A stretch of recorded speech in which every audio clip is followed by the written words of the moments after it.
Vaxtınız xeyir olsun. Bugün də fonetika ilə bağlı bir əsaslı qaydanı sizin üçün deyim. Məsələn, yazır ki, çörək otu, yazılış budur, çörək otu. Tələffüzü çörək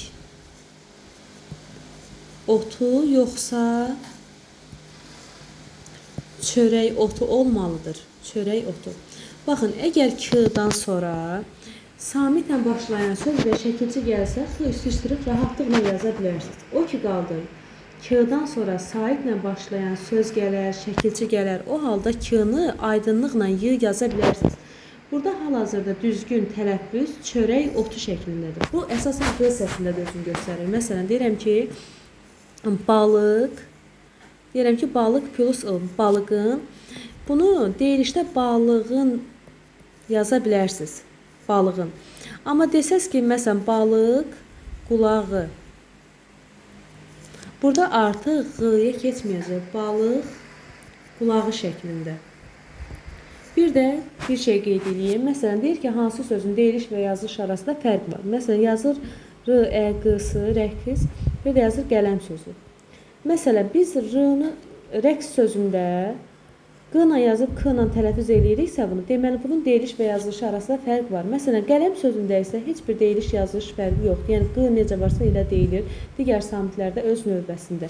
Bəzən görürsünüz ki, məsələn, deyir ki, əgər 2 k varsa, mütləq dərəcədə k-y əvəzlənməsi olmalıdır. Bu qaydanın yanlış olduğunu mən sizə göstərim. Məsələn, yazır akkordeon sözü. Akkordeon sözündə necə tələffüz edirsiniz? Akkordeon şəklində, düzdür? Burada da k var. Bəs niyə bunu k ilə əvəzlənmədiniz? Yəni bu qayda həmişə keçərli bir qayda deyil. Eyni zamanda, məsələn, bu keçərlidir 8 sözündə. Burada mütləq, yəni k olduğu kimi qalır, ikinci k isə g ilə əvəzlənir. Bir də ki, əsas məqam.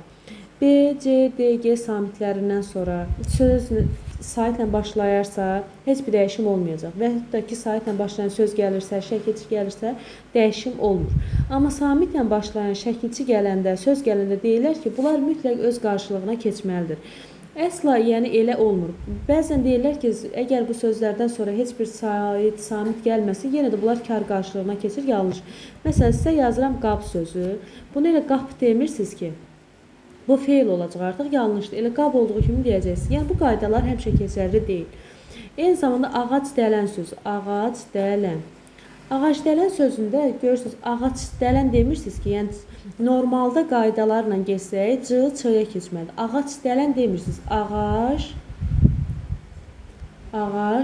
dələn. Yəni görürsünüz, həmişə qaydalarla getmək əsas deyil. Sizin özünüzün də düzgün tələffüzünüz bir qaydadır. Bunu unutmamaq lazımdır.